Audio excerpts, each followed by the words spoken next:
Sa preseason pa lang, meron na agad inaasahan si Austin Reaves. Siya ang binoto ng mga fans at analysts na posibleng manalo ng Most Improved Player Award sa regular season. Pero 1 game pa lang si Reaves ngayong preseason versus Nets. Meron naman siya dong 18 points at 4 out of 6 mula sa 3-point area.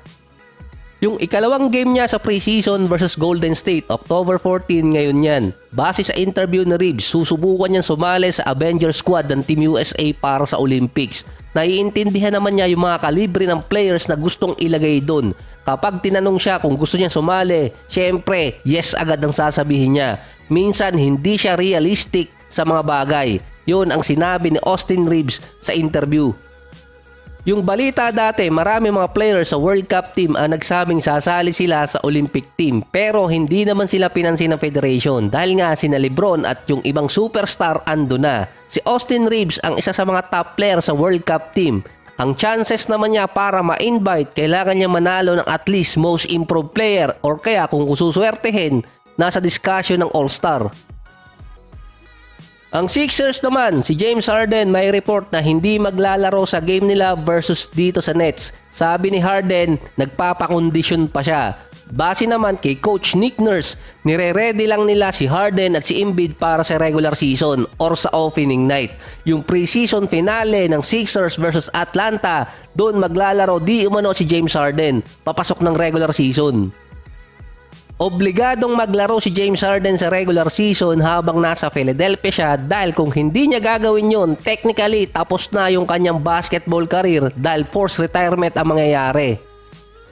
Dahil pwedeng pigilan ng Sixers ang kahit anong transaksyon ni Harden sa ibang team at liga, pwera na lang kung mag-to-the-moon siya. Nawala na rin kasi di umano ang tiwala niya. Mahirap nang ayusin yun. Sinabi pa ni Harden, nung na-trade siya sa Sixers, gusto niya doong mag-retire. Pero wala namang future plan ang team sa kanya. Na parang narinig ko na yung doong magre-retire.